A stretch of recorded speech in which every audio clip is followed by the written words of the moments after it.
Most people pick an investment, they put their money in, and they feel good about it. They're finally investing. And honestly, that's a win. Getting started puts you ahead of most people. So if that's you, good job. But here's what almost nobody does first. They never stop to ask what category that asset actually falls under. And that one question asked before you invest changes everything. Because once you understand this simple framework, you save yourself time, you get to your goals a lot faster, and you might realize you would have started somewhere completely different.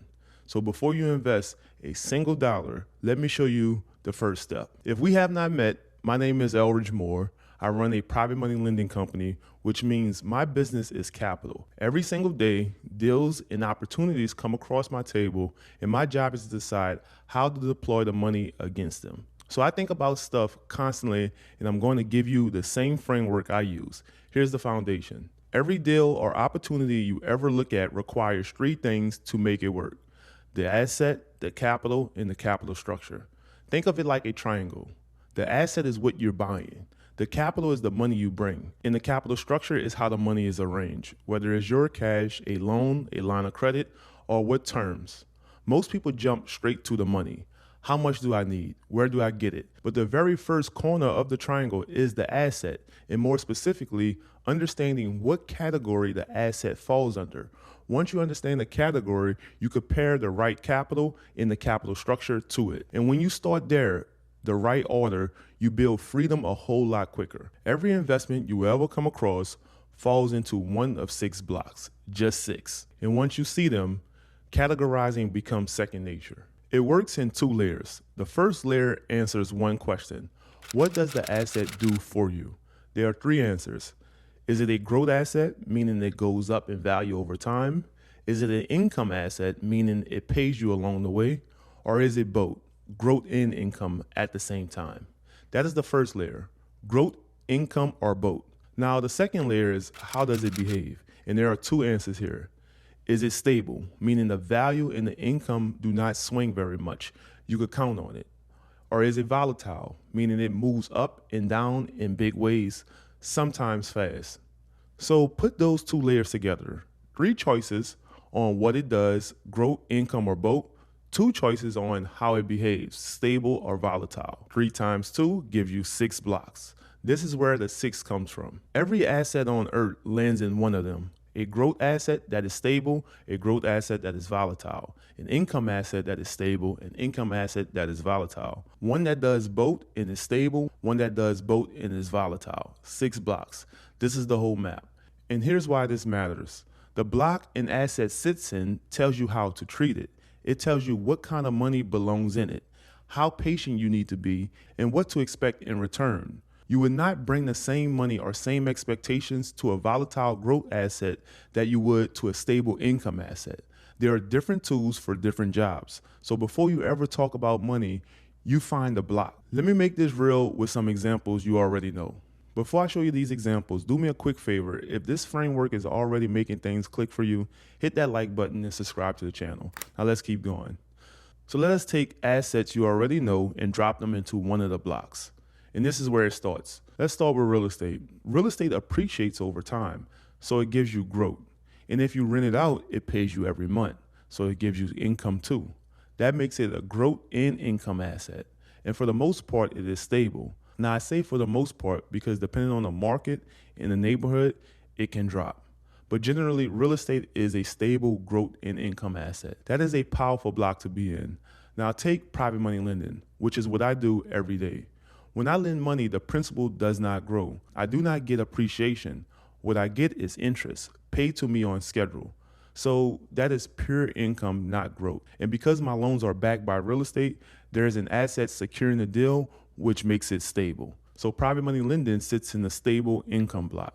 Now look at an IUL, an Index Universal Life Policy. This one is interesting. The cash value follows the S&P 500. So when the market goes up, you participate in the growth. But it has a floor, usually 0%.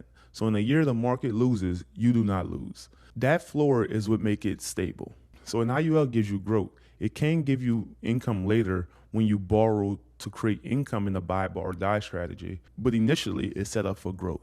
And the floor keeps it stable. Growth and income on the stable side. Now stocks. Stocks are volatile. The price moves, sometimes a lot, and there are no guarantees. But the block depends on the kind of stock. A growth stock is there to go up in value, so that is volatile growth. A high dividend stock is different. It may not grow much in price, but it pays you a strong dividend along the way. So that one is producing income, even though the principal is still volatile. Same asset classes, two different blocks, depending on what you hold. And then crypto. Take Bitcoin. It goes up, it goes down. It does it in big swings, and that is as volatile as it gets. And it does not pay you anything to hold it. There is no rent, no dividends, no interest. So crypto is a pure growth asset, sitting firmly on the volatile side. So pay attention what investment you start with. Real estate, stable growth income. Private money lending, stable income. The IUL, stable growth in income with a floor. Growth stocks, volatile growth. Dividend stocks, volatile income. Crypto, volatile growth. None of them are good or bad. They are just different blocks built for different jobs. Now here's something most people miss. The block an asset falls into is not always fixed. It can change depending on you, your skill set, your experience, what you actually know how to do. Let me give you an example. Raw land. To one person, raw land is a growth asset and nothing more. They buy it, they hold it, and they hope it goes up in value over time, and that is it. But to someone else, the same piece of raw land produces income.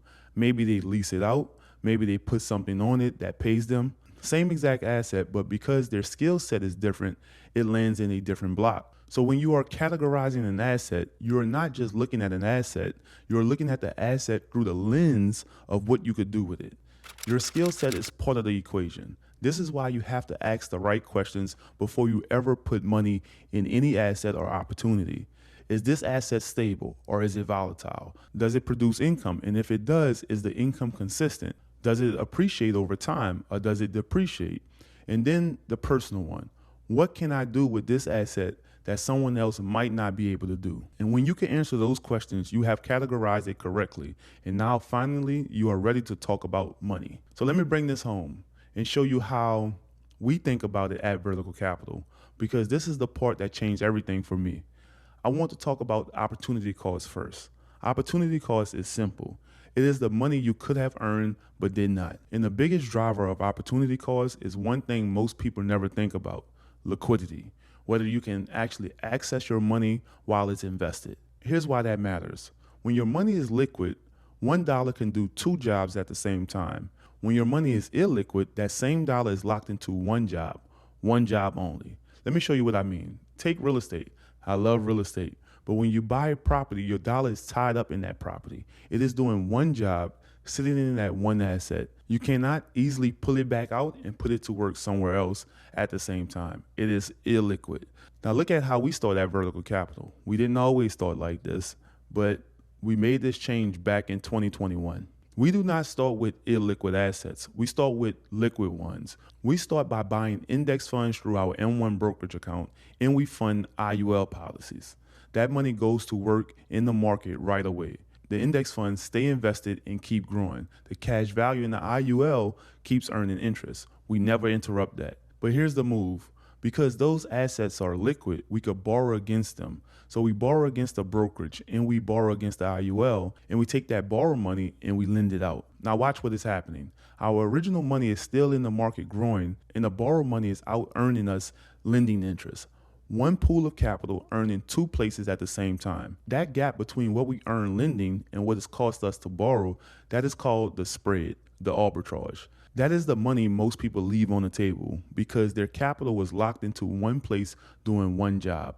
If you want to see exactly how we structure this, this is what we break down inside of our free finance community. The link is in the description.